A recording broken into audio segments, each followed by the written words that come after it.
Friends నేనైతే new ఇయర్కి ఒక ఫోటో అయితే ఎడిట్ చేసుకున్నాను. అదే ఈ ఫోటో. ఈ ఫోటో లాగా మీరు కూడా ఎడిట్ చేసుకోవాలనుకుంటున్నారా? అయితే ఈ వీడియో కింద డిస్క్రిప్షన్లో లింక్ అయితే ఉంది.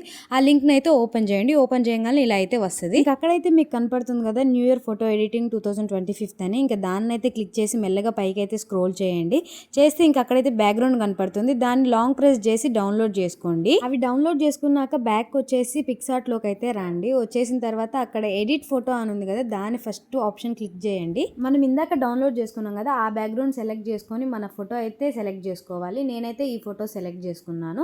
మీ ఇష్టం, మీరు ఏ ఫోటో అయినా సెలెక్ట్ చేసుకోవచ్చు. ఇంకా అక్కడైతే బ్యాక్గ్రౌండ్ రిమూవ్ అని ఉంది కదా, దాన్ని అయితే క్లిక్ చేయండి. బ్యాక్గ్రౌండ్ రిమూవ్ అయిపోద్ది. ఇంకా ఆ ఫోటోని అయితే మనం కొంచెం మెల్లగా జూమ్ చేసుకొని మనం అక్కడ కింద అయితే సెట్ చేసుకోవాలి. నేను ఎలా సెట్ చేసుకుంటున్నానో సేమ్ అలానే. మనం ఇందాక బ్లాక్ ఫేడ్ కూడా డౌన్లోడ్ చేసుకున్నాం కదా, ఇంకా దాన్ని కూడా సెలెక్ట్ చేసుకొని ఇంకా అక్కడ జూమ్ చేసి కింద అయితే సెట్ చేయండి. నేను ఎలా సెట్ చేస్తున్నానో. ఇంకా ఆ బ్లాక్ ఫేడ్ కూడా సెట్ చేసుకున్న తర్వాత అయితే మనకి అక్కడ టూల్స్ అనే ఆప్షన్ అయితే ఉంటుంది. దాన్ని క్లిక్ చేసి అడ్జస్ట్ అనే ఆప్షన్ ఉంటుంది. దాన్ని కూడా క్లిక్ చేసి మన ఫోటోకి తగ్గట్టు మనమైతే బ్రైట్నెస్ సెట్ చేసుకోవచ్చు. నేనైతే కొంచెం తగ్గించి సెట్ చేసుకున్నాను.